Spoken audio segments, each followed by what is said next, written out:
Thank you Lord. अब बैठ जाओ। Thank you Lord. हालेलुया। आपको अपनी लाइफ में कुछ चीजों को समझना है। आपकी लाइफ दो तरह की है। एक, आप अपनी लाइफ को कैसे लेकर चलना चाहते हो, और एक, आप कैसे लाइफ जी रहे हो। कितने समझ आ रही इस बात? आप अपनी लाइफ को किस तरह से लेकर चलोगे और कैसी लाइफ आप जीना चाहते हो, ये डिपेंड करता है आपके ऊपर। हालेलुया। अगर आपको ये बात समझ आए कि मुझे अपनी लाइफ को किस तरह से लेकर चलना है, तो आपको समझ आ जाएगी कि स्पिरिचुअल लाइफ क्या होती है। जैसा क्रिश्चियन लोग समझ रहे हैं कि वो सब कुछ ठीक है, वो ठीक नहीं है। क्यों? क्योंकि जैसा हम सोच रहे हैं खुदा वैसा नहीं है। जैसा हम समझ कर बैठे हैं वैसा खुदा बिल्कुल नहीं है। और जैसा हम नहीं सोच रहे वैसा ही खुदा है। क्योंकि वैसा हम सोचना नहीं चाहते, वैसा हम बनना नहीं चाहते जैसा बाइबल बोल रही है। इसका मतलब है हमें उन बातों को सीखना और समझना है जो बाइबल की गहराई जो हमें बातें सिखाती और समझाती है। हालेलुया। दो तरह की जिंदगी मैंने बोला। एक जिंदगी वो है जिसमें एक मसीह बंदा खुदा के साथ वफादारी के साथ चलता है। एक जिंदगी वो है। और एक जिंदगी वो बंदा चर्च तो जाता है, सब कामों को करता है, पर उसका बातन जो है वो खुदा के साथ सीरियस नहीं है। पर उसका जिस्म जो है, हाँ, वो हैकल में है। इसको बोलते हैं नॉन बिलीवर, मतलब एक अधूरा क्रिश्चियन जो नाम का सिर्फ मसीह है और उसको किसी काम से कुछ लेना देना नहीं। एक मसीह वो है जो खुदा के साथ, उसकी प्रेजेंस के साथ, उसके कलाम के साथ, उसके हुक्मों के साथ, उसके कवानीन के साथ वो पूरा सीरियस है।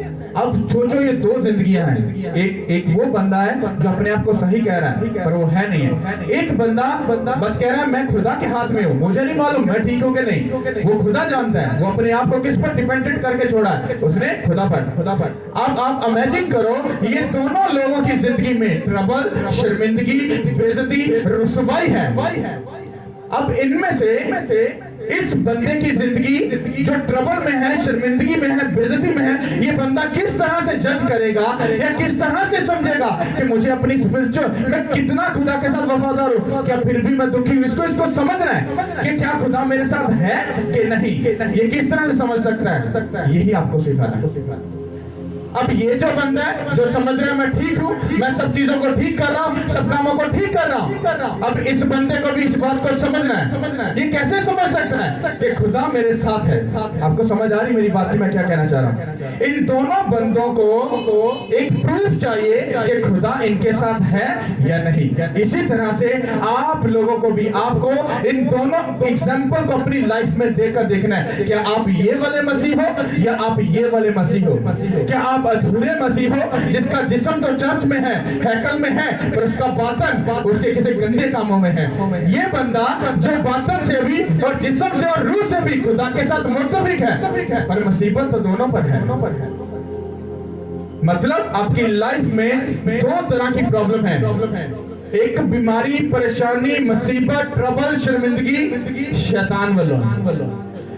एक मुसीबत, परेशानी, ट्रबल ओ खुदा वालों। आप किस तरह से जज कर सकते हो कि दोनों सेम चीजें हैं? ट्रबल, शर्मिंदगी, बेइज्जती। किस तरह से आप जज करोगे? किस तरह से आप समझ सकते हो कि ये खुदा की तरफ से है, ये शैतान की तरफ से है? यही आपको सिर्फ समझना है, क्योंकि इससे आपको नॉलेज हो जाएगी कि मैं सही चल रहा हूं, मैं अधूरा क्रिश्चियन तो नहीं हूं, मैं सिर्फ नाम का मसीह तो नहीं हूं। ये आपको समझ आ जाएगी। डोंट वरी, वो दे ना दे, वो सुने ना सुने, वो मेरा खुदा है यीशु के नाम के वसीला से।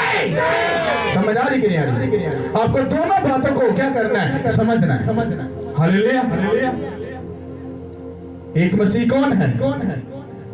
जो चर्च तो आता है, चंदा तो देता है, सब चीजों में बेस्ट है, पर उसका बातन कहां पर है? कहीं और है। इसको बोलते हैं अधूरा क्रिश्चियन। एक मसीह वो है जो चर्च के साथ भी, खुदा के साथ, उसके हुक्मों के साथ, कवानीन के साथ, उसके कलाम के साथ वो पूरा सीरियस है, और वो भी शर्मिंदगी में, और वो भी शर्मिंदगी में। अब इन दोनों को देखना है, ये किस तरह से जज कर सकते हैं कि हम कौन सी जिंदगी जी रहे हैं। ये मैं बता इसलिए रहा हूं आके आप लोग अपने आप में बातन में झांक कर देखो, आप कौन सी जिंदगी जी रहे हो। आप ये सच्चे मसीह वाली जिंदगी जी रहे हो या इस अधूरे मसीह वाली जिंदगी जी रहे हो। कितनों को समझ आ रही है? क्योंकि मैं बहुत से मसीहों को मिलता हूँ, मैं बहुत सी फैमिलीज में जाता हूँ, जब उनसे पूछूंगा प्रेयर करते हो? हाँ जी पास्टर जी हम प्रेयर करते हैं। फास्टिंग करते हो? जी पास्टर जी करते हैं। अच्छा बाइबल पढ़ते हो? हाँ जी पढ़ते हैं। अच्छा गुनाह से दूर, वहां पर अटक जाएंगे। हाँ पास्टर जी ये तो पता है, फिर इंसान गलती का पुतला, गलत स्टेटमेंट, इंसान से गलती का पुतला है। इसका मतलब फिर तू मेंटली तौर पर प्रिपेयर है कि तू कुछ भी कर सकता है, और ये तू स्टेटमेंट देकर अपनी जान छुड़ा लेगा कि इंसान तो गलती का पुतला है। पर बाइबल में, खुदा की हजूरी में इतना सा भी गुंजाइश नहीं है गुनाह की। कितनों को समझ आ रही है? हालेलुया। हमको इस बात को समझना है कि हम शैतान की वजह से अपने दुखों में, तकलीफ या परेशानी में है, या हम पर वो प्रॉब्लम, वो परेशानी किसकी वजह से है? खुदा की वजह से है। अगर खुदा की तरफ से है तो मैं आपको बताता हूं आपके साथ क्या होगा, और अगर ये शैतान की तरफ से है तो फिर आपकी लाइफ में क्या होगा ये भी आपको समझना है। हालेलुया। मैसेज की समझ आ रही है कि आप लोगों ने समझना है आप कौन सी जिंदगी जी रहे हो। अभी भी और पंजाबी का टोटल का वाली जिंदगी जी रहे हो कि अकलमंदा वाली और समझदार वाली जिंदगी जी रहे हो। हालेलुया। Thank you Lord. अपनी बाइबल को खोलो, इसको समझना। Hallelujah. Thank you Lord. 126। Hallelujah. गौर से सुनो इसको। मेरे साथ निकालिए ज़बूर की किताब, ज़बूर नंबर 126। ज़बूर की किताब, ज़बूर नंबर 126, हम उसकी पहली आयत से पढ़ेंगे। जब खुदावन सिय्योन के असीरों को वापस लाया तो हम ख्वाब देखने वालों की मानद थे। उस वक्त हमारे मुंह में हंसी और हमारी जुबान पर रागनी थी। तब कौमों में यह चर्चा होने लगा कि खुदावन ने इनके लिए बड़े बड़े काम किए हैं, खुदावन ने हमारे लिए बड़े बड़े काम किए हैं और हम शादमान हैं। आए खुदावन जनूब की नदियों की तरह हमारे असीरों को वापस ला। जो आंसुओं के साथ बोते हैं वो खुशी के साथ काटेंगे। जो रोता हुआ बीज बोने जाता है वो अपने पूले लिए हुए शादमान लौटेगा। आमीन। सब बोलो आमीन। हालेलुया। यहाँ पर जो बात हो रही है, बनी इस्राएल कौम जो थी, जब खुदा उनको मिस्र की गुलामी से 400 साल की गुलामी के बाद जब खुदा उनको छुड़ा कर लेकर आया था, तो उनके लिए वो इतनी बड़ी खुशी थी कि वो आपकी सोच से कहीं परे हो सकती है। 400 साल समझते हो, 4 सदियां, मतलब 100 साल हो तो 1 सदी बनती है। हम 1 सदी भी नहीं जीते, और यहाँ पर बात हो रही है 400 साल मतलब 4 सदियां, मतलब 400 साल के बाद खुदा ने जब बनी इस्राएल कौम को वहां से निकाला। ये उस टॉपिक पे बात हो रही है।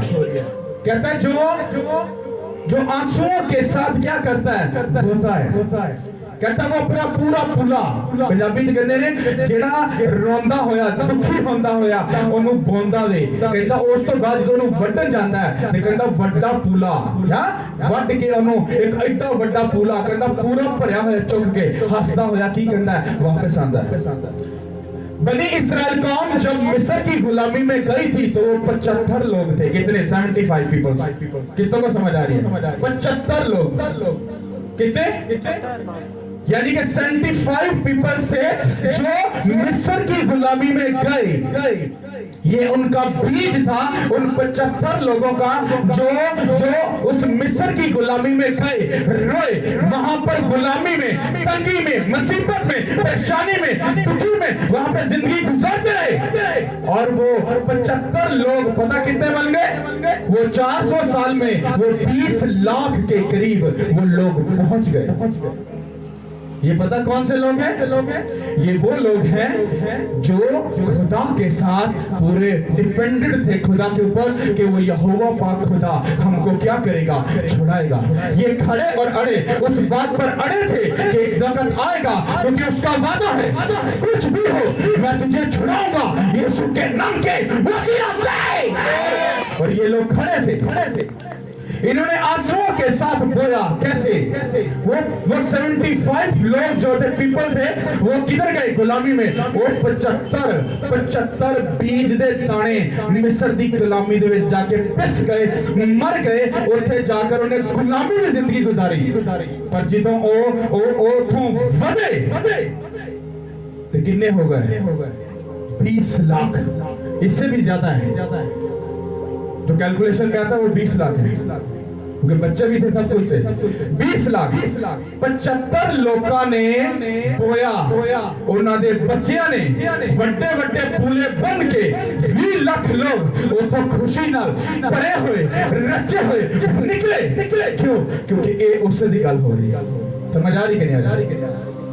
अब यहाँ पर बाइबल ये बता रही है, अगर तू मेरे साथ वफादार है तो कुछ भी हो जाए मैं तुझे छुड़ाऊंगा, मैं तुझे आजाद करूंगा, मैं तुझे बहाल करूंगा। पर अगर तू खड़ा और अड़ा रहे, अगर तब बनी इस्राएल कुड़कुड़ाता, चढ़ता, कुछ ऐसा करता, तो वो 75 लोगों से वो कभी भी 20 लाख लोग कन्वर्ट ना होते, बल्कि वो वहीं पर मरकर नेस्तो नबूद हो जाते और उनकी कहीं भी यादगिरी ना होती।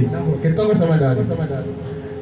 75 लोगों के ऊपर खुदा का अब्राहम के साथ वादा था, मैं तेरी नस्ल को आसमान के तारों की मानद क्या करूंगा, बढ़ाऊंगा। और वो लोग इस बात पर खड़े और अड़े थे। क्या खुदावंद यीशु मसीह ने क्या आपसे प्रॉमिस नहीं किया? अगर तुम मेरे साथ वफादार है, अगर तू अपने दिल, अपने सारी जान, अपनी सारी अकल, अपनी सारी ताकत के साथ तुम मेरे साथ वफादार है, तुम मेरे साथ हेवन में होगा यीशु के नाम के वसीला से। कितना को समझ आ रही है? अब्राहम के साथ वादा किया, वो 75 लोगों ने बिलीव किया, उसके कलाम का यकीन किया, भरोसा किया, और वो 20 लाख हुए कि ना हुए? इसको बोलते हैं खुदावन के साथ वफादार होकर रहना। उनके ऊपर जो ट्रबल, जो मुसीबत, जो तंगी, जो परेशानी थी, उसमें उनके पास एक पीस था, एक इत्मीनान का रूह था। उनको पता था हम बचाए जाएंगे। समझ आ रही कि नहीं आ रही? आपको अंदाजा नहीं कि मिस्र की गुलामी क्या थी। उस वक्त में दुनिया का सबसे मुश्किल काम क्या होता था? ईंटें बनाना। आज जब किसी को पंजाबी गए फिर पट्ठे की गल कर दे तो वो कहते ना गुलामी की जिंदगी। कौन सी? तब भी ये एक बहुत बड़ा काम था, ईंटें बनाना। वो गुलामी की जिंदगी में थे, पर अंदर से पीस और इत्मीनान में थे। नो, वो हमको छुड़ाएगा। दुख नहीं, वो बचाएगा। कोड़े नहीं, वो हमको बचाएगा। मुसीबत नहीं, वो हमको बचाएगा। हर मुसीबत के बाद उनके पास एक इत्मीनान का रूह था जो उनको सिखाता था, समझाता था, हाँ तुम बचोगे, तुम बचाए जाओगे, क्योंकि तुम अगर आंसुओं के साथ बोल रहे हो, तुम्हारी नस्ल आगे कनान शहर में जाएगी यीशु के नाम के वसीला से। इसको बोलते हैं बोना। अब अपने ऊपर झांक कर देखो, आप कितने खुदा के साथ वफादार हो, कितने चर्च के साथ वफादार हो, और कितने उस खुदा के इस कलाम के साथ वफादार हो। क्योंकि जो तुम बो रहे हो वही तुम काटोगे। हालेलुया। अगर आज तुम्हारे पास चर्च में उसकी प्रेजेंस में जाने का टाइम नहीं है, तुम्हारा रिश्तेदार जरूरी है, तुम्हारे पर्सनल काम बिजी है, तुम अपने बच्चों को ये सिखा रहे हो खुदा की कोई कदर नहीं है, रिश्तेदार ना गए तो ना कटेगी काका, तू ऐसा करना, खुदा को छोड़ देना और अपने रिश्तेदार का वो काम पूरा करना, ये तुम सिखा रहे हो। और जो तुम बोलोगे वो तुम काटोगे। समझ आ रही कि नहीं आ रही? ये थे खुदा के साथ इत्मीनान और पीस में भरे हुए लोग। कहता जो आंसुओं के साथ बोलता है, कहता वो खुशी के साथ काटेगा और पूरे वापस लेकर जाएगा। हालेलुया। इनके ऊपर अगर दुख और तकलीफ थी, इनके पास एक निशानी भी थी कि ये दुख, ये तकलीफ किसके लिए है? खुदा की तरफ से है, वो हमको बचाएगा।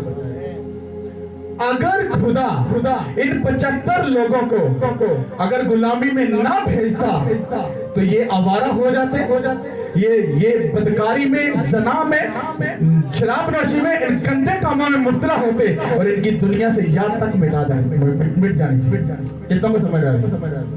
वो गुलामी में रहे और गुलामी में रहकर हे खुदावन, मेरे खुदावन बाकी हो, उसको पुकारते रहे और इमेजिन करो वो 400 साल तक क्या करते रहे, पुकारते रहे। उनको उम्मीद थी वो हमको बचाएगा। समझ आ रही है? इसको बोलते हैं अब तुम अपने अंदर झांको, क्या तुम्हारे घर में जो शैतान छुपा है, बीमारी, परेशानी, दुख, तकलीफ है, वो किसकी तरफ से है? शैतान की तरफ से, खुदा की तरफ से? अगर तुम्हारी ट्रबल खुदा की तरफ से है तो तुम्हारे पास एक इत्मीनान का रूह भी होना चाहिए जो तुम्हारे चेहरे पर, तुम्हारे जिस्म, तुम्हारी रूह के ऊपर, तुम्हारे ऊपर एक ऐसी स्माइल रखे, तुम दुख में होकर भी दुनिया को खुश नजर आओ। समझ आ रही कि नहीं आ रही? मेरी बात समझ आई? मैंने क्या बोला है? मान लो मेरे घर में भी कुछ खाने को नहीं है और मैं प्रीच कर रहा हूँ, लोगों को काउंसलिंग कर रहा हूँ। हाँ, डोंट वेरी, खुदा पर बिलीव करो, वो तुमको खाने को देगा, क्योंकि बाइबल कहती है जिसके साथ खुदावंद यहोवा है उसको कभी किसी चीज की घटी नहीं होगी। तो मैं प्रीच कर रहा हूँ और पीछे मेरे घर में खाने को नहीं। क्या आप जज कर सकते हो मुझे? हाँ, कर सकते हो। क्यों? क्योंकि मैं जानता हूँ कि एक इत्मीनान का रूह मेरे अंदर है जो मुझे सिखाता है डोंट वरी, अगर तू खड़ा और अड़ रहा, क्योंकि अभी जो तू आंसुओं के साथ बोल रहा है, मैंने बोला एक पत्थर, एक कलीसिया, कल को तू खुशी के साथ काटेगा और फूलों को लेकर और एक बड़ी ग्रेस को लेकर और एक विक्ट्री को लेकर और तू आगे जाएगा यीशु के नाम के वसीला से। लोग पीछे की स्टोरी को नहीं देखते, पर V8 में जो बंदा बैठा होता है ना 2 करोड़ की गाड़ी में, उसको जरूर देखते हैं, पर पीछे जो स्टोरी है उसको कोई फॉलो नहीं करता। बनी इस्राएल कौम है तो लाडली है ना, उनकी ट्रबल देखो, 400 साल गुलामी में भी वही रहे थे, ईंटें भी वही बनाते रहे, गुलामी में भी वही रहे थे। उनके पास एक पीस था, खुदा हमारे साथ है। ये बंदा पता कौन है? ये भी बनी इस्राएल कौम ही है। जब यहां से निकले खुश थे, बेस्ट थे, अच्छा सब कुछ ओके, और जैसे ही जब वो फ्री हो गए हर चीज से, जब वो आगे को गए और आगे जाके अपने खुदावंद को छोड़ दिया। क्या किया? छोड़ दिया, उनको छोड़ दिया खुदावंद को, जिसने उनके लिए समंदर को चीर डाला, चट्टान को चीर डाला, जिसने उनको बियाबान में सिर कर दिया, उस खुदा को वो क्या उन्होंने किया? छोड़ दिया और उसको भूल गए। अब उनको यही लग रहा था जिसने समंदर 2 हिस्से किए वो हमारे साथ है, उनको यही पता था कि जिसने हमें बियाबान में सिर किया वो हमारे साथ है, पर उनके साथ नहीं था, क्योंकि जब उन्होंने खुदा के हुजूर में बदकारी की तो उन्होंने शैतान को सर्टिफिकेट दिया, अब तू हमारा आके बेड़ा गर्क कर सकता है। तब खुदावन ने अपना हाथ उनसे उठा लिया और खुदा ने मूसा कहा अब मुझे छोड़ दे, अब मैं इनको नेस्तो नबूद कर डालूंगा।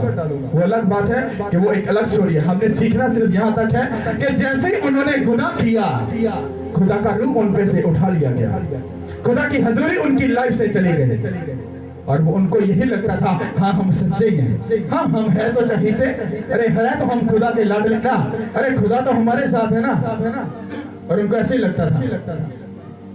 और जितनों ने गुनाह किया था वो इसे चाची, हाँ खुदा हमारे साथ है, हाँ खुदा हमारे साथ है, और बाइबल कहती है उनमें से एक भी नहीं बचा था, खुदा ने सबको मार डाला था, सिर्फ कुछ बनी इस्राएल कौम बची थी। उनके साथ भी सोचो खुदा ने क्या किया, उनको भी यही लगता था हाँ खुदा हमारे साथ है, हाँ खुदा हमारे साथ है। उनको 40 साल खुदा ने घुमाया और उन सबको उधर मार दिया, और उनके अंदर से उनके बच्चों को, जो उनके नए बेबी पैदा हुए थे, उन बच्चों को लिया और आगे हैकल में लेके गया, उस कनान शहर में लेके गया। आज क्या मसीह पता नहीं क्या सोच रहा है, वो तो इसकी 4 किताबें पढ़ लेना बाइबल की, वो कहता है भाई मैं तो भाई स्कॉलर बन गया हूँ, PhD कर ली है, मुझसे ज्यादा किसी को नहीं पता। जबकि मैंने जितना इसको प्रैक्टिकल किया है, बिना खुदा के रूह के कोई भी इस बाइबल को समझ नहीं सकता, चाहे वो इसका कीड़ा क्यों ना बन जाए। हालेलुया, ये आपको समझना होगा। इसको पढ़कर लोग इतना प्राउड में आ जाते हैं और ऐसी ऐसी थ्योरी छोड़ते हैं, ऐसी ऐसी बातें कर जाते हैं जिनको खुद को भी नहीं पता वो क्या बोल रहे हैं। समझ आ रही कि नहीं आ रही? एक बात याद रखो, आपको अपनी लाइफ में जज करना है। अगर परेशानी है, दुख है, तकलीफ है, परेशानी है, तो उसको चेक करो कि वो खुदा की तरफ से है, तो इत्मीनान और पीस में खड़े रहो और खुदा को अपना काम करने दो। वो तुम्हें तुम्हारे दुख में इसलिए रख रहा है, वो तुमको बढ़ाने को है, वो तुमको ऊंचे लेवल पर लेकर जाने के लिए, क्योंकि तुम ऊंचे किए जाओगे अगर तुम खड़े और अड़े रहोगे। हालेलुया। और अगर ये प्रॉब्लम, ये परेशानी शैतान की तरफ से है, इसका मतलब है कि तुमने बनी इसराइल की तरह खुदा के हुजूर में गुनाह किया, किसी गैर ममूद को सजदा किया, अपनी जिंदगी शैतान के हाथों में दे दी और अपने आप को खुदा के हाथों में दे दिया, और इसीलिए वो शैतान तुमको क्या कर रहा है? तुम्हारा बेड़ा गर्क कर रहा है। समझ आ रही कि नहीं आ रही? अब आपको समझ आ रही है? अब अपनी जिंदगी में झांको, चेक करो अपने अंदर कि हम शैतान की वजह से प्रॉब्लम में हैं या कि खुदा की वजह। अगर खुदा की तरफ से आप पर आजमाइश है तो वो आपको इत्मीनान का रूप भी देगा। हालेलुया। सबसे बड़ी एक आपको चीज बताऊं, यहाँ की विक्ट्री के लिए आपकी सोच से ज्यादा मैं प्रेयर करके आया, पर आप देख रहे हो आपकी नजर से सिर्फ आप हो, मेरी नजर से और उस खुदा की नजर से यहाँ पर अनलिमिटेड है। हालेलुया। क्योंकि मैं आंसुओं के साथ तो बोल रहा हूँ। हाँ सर, इतने में कि कुछ छोटा पादरी है, चढ़ाता पादरी है, अभी है, बाद में गिर जाएगा। ऐसा ही है। हाँ, लग रहा है अभी। क्यों? क्योंकि तुम जैसा देख रहे हो मैं वैसा नहीं देख रहा। वो ट्रेनिंग चल रही है, डोंट वरी। आंसुओं के साथ बोल रहा हूं, अपने पूले उठाकर भागूंगा। Hallelujah, hallelujah.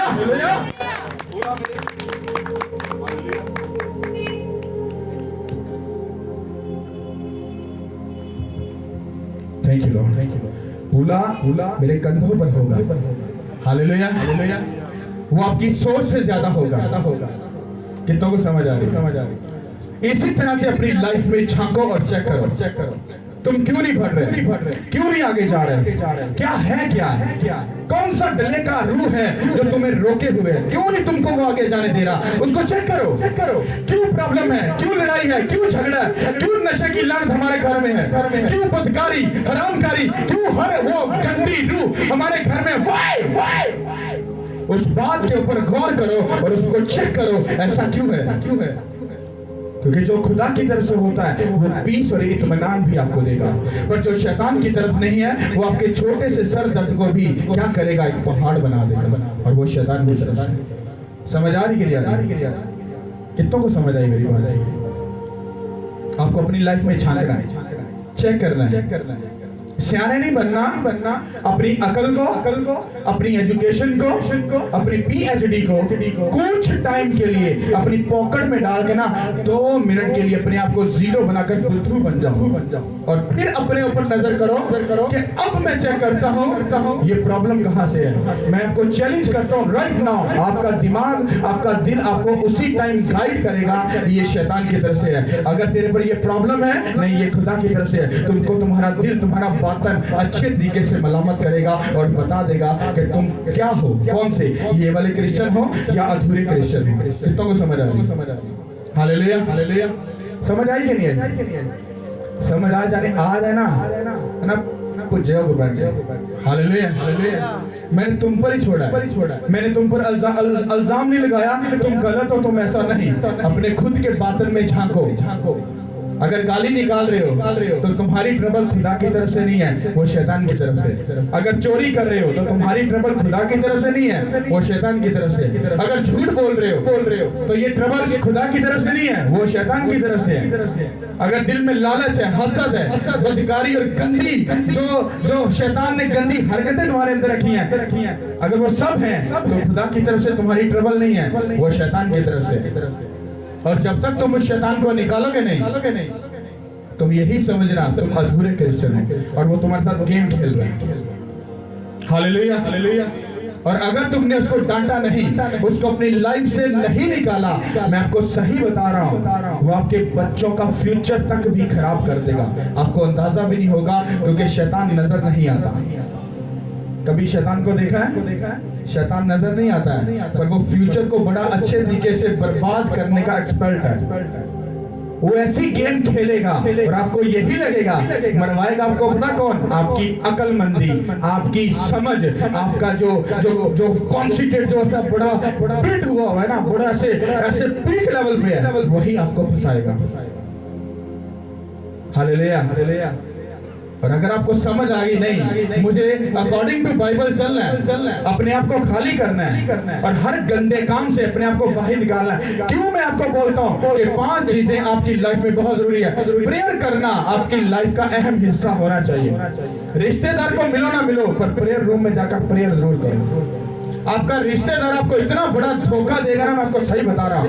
ये ना कहना बादी सानू रिश्तेदार के खिलाफ कि पड़का दाबे है। डोंट वरी, अगर तुम्हें ऐसा लग रहा है तो फिर तुम खुदा को धिक्का मारकर, उसको पीठ दिखाकर फिर अपने रिश्तेदार को राजी कर। और जब तेरा रिश्तेदार तुझे तेरे पीठ पर जब पीठ मारेगा ना, फिर भागकर खुदा के पास मत आना, क्योंकि तूने उसी रिश्तेदार की खातर तूने जिंदा खुदा को, जो आसमान और जमीन का खाली का मालिक है, तूने उसको पीठ दिखाई। समझ आ रही कि नहीं आ रही? Hallelujah, hallelujah. याद रख लो, अगर तुम खुदा के साथ वफादार नहीं, तुम दुनिया में किसी के सक्के नहीं हो, ना अपने बच्चों के, ना अपनी फैमिली के, किसी के सक्के नहीं। जो बंदा खुदा के साथ वफादार है, दुनिया उसको गलत समझे, कुछ भी समझे, कोई फर्क नहीं पड़ता। और कभी फर्क पड़ने भी ना देना अपनी लाइफ में, क्योंकि तुमको खुदा को खुश करना है। क्योंकि शैतान ऐसा शैतान है जो खुद आपके पर्सनल, जो आपके दिल के नजदीक है, उसमें घुसकर वो आपको वर्ग ला सकता है। इसका प्रूफ बाइबल में है। पतरस, बाइबल कहती है, खुदा के बड़े दिल के नजदीक था और उसी में शैतान घुसकर उसको मलामत कर रहा है। खुदा ऐसे कैसे हो सकता है? ये लोग तुझ पर कैसे उंगली उठा सकते हैं? ये तुझे किस तरह से क्रूस पर लटका सकते हैं? तो खुदा यीशु मसीह ने मुड़कर कहा, ओए शैतान, कहता मेरी आंखों के सामने से दूर हो जा। क्यों? क्योंकि तू मेरे लिए ठोकर का बायस है। शैतान बहुत गेम खेलता है। अगर आपकी स्पिरिचुअल आईज ओपन ना हो, अगर आप खुदा के साथ वफादार नहीं हो, मैं आपको सही बता रहा हूँ, आपके साथ बहुत धोखा हो सकता है। कितनों को समझ आ रही है? चर्च में बैठ के खाली ऐसे मत करो, तुमको अंदाजा नहीं है बाद में क्या होना है। तुमने बाहर निकलना है, वो भी अपना चर्च तुम्हारे दिमाग में लगाएगा। अभी ये मीटिंग अटेंड करोगे, फिर जब घर में जाओगे, रास्ते में होगे, एक मीटिंग और होगी। वो किसकी होगी? शैतान की। वो भी तुम्हें पहले वर्शिप करेगा, हाँ, वो गंदे गंदे गाने तुम्हें सुनाएगा अच्छे, हाँ, फिर उसके बाद तुमको कलाम सुनाएगा, हाँ, आज तूने बदकारी करनी है, हाँ, तुझको याद नहीं। अगर तू नहीं करेगा तो फिर ऐसा होगा। अगर तू यहाँ से पैसा नहीं मारेगा, तेरे बच्चों का पेट नहीं पलेगा, वो भी तुमको कलाम सुनाएगा। अब डिपेंड करता है कि तुम उस जिंदा खुदा के कलाम को ऑनर देते हो या उस शैतान की बात को मानकर क्या करते हो? अमल करते हो। समझ आ रही कि नहीं आ रही? Hallelujah, hallelujah. क्योंकि अगर तुम ये वाले मसीह हो, फिर तो शैतान की काउंसलिंग ही तुम्हारे काम आएगा। और अगर तुम ये मसीह हो तो तुम ना चाहते हुए भी अपनी लाइफ से वो हर चीज दूर करोगे जो खुदा की नजर में गलत है। Hallelujah, hallelujah. बोर तो नहीं हो रहे? सब बोलो आमीन। खड़े हो, क्योंकि जब